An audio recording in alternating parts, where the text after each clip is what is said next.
Hi friend, আপনাকে welcome roses কিচেনে। আজকের ভিডিওটি আমি দেখিয়েছি কোনো রকম তেল ছাড়া পানি দিয়ে ডিম পোস্ট বানানো। এটা আমি আগে কখনো ট্রাই করিনি, ফার্স্ট টাইম ট্রাই করেছি, সেটাই ভিডিও ধারণ করেছি শুধুমাত্র আপনার সাথে শেয়ার করার জন্য। আশা করছি ভালো লাগবে। চুলায় একটা প্যান বসিয়ে দিলাম, এতে দিচ্ছি পানি। বেশি পানি না, ডিমটা ভেসে থাকবে এই পরিমাণ পানি।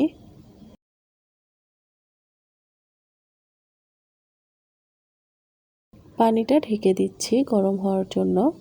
পানিটা পুরো ফুটিয়ে বলক তোলা যাবে না। তো এই যে পানিটা এরকম গরম হবে, এই পর্যায়ে এখন আমি ডিম দিব। তো এখন আমি ডিমটা ভেঙে দিব। ডিমটা দেওয়ার পরেই বুঝবো যে আসলে পানি গরমের মাত্রাটা ঠিক আছে কিনা। তো ডিমটা দেওয়ার পরে আমার যেটা মনে হলো যে পানিটা আর সামান্য একটু বেশি গরম করা লাগতো। আমি ধারণা করে বললাম, আমি আগেই বলেছি ফার্স্ট টাইম আমি এইভাবে ডিম পোস্ট করতেছি।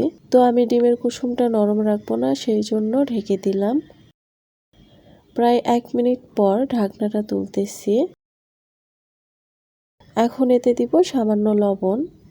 লবণটা এই পর্যায়ে না দিয়ে খাওয়ার সময় দিয়ে খেলেও হবে।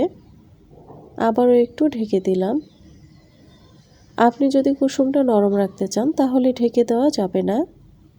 এখন ডিমটা তুলে নিব।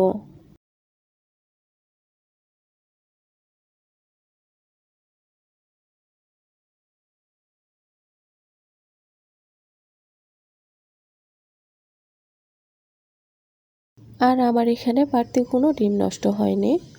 একটা ডিম দিয়ে আমি সাকসেস হয়েছি। আমি প্রথমে ভেবেছিলাম না জানি কয়টা ডিম নষ্ট করা লাগবে আমার, কিন্তু না, একটা ডিম দিয়েই ভালোই হয়েছে।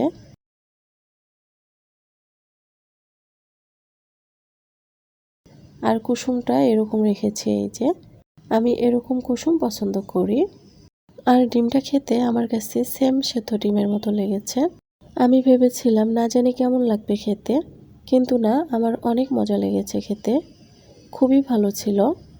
তেল ছাড়া এভাবে আপনিও ট্রাই করতে পারেন, আশা করছি অনেক ভালো লাগবে। আল্লাহ হাফেজ।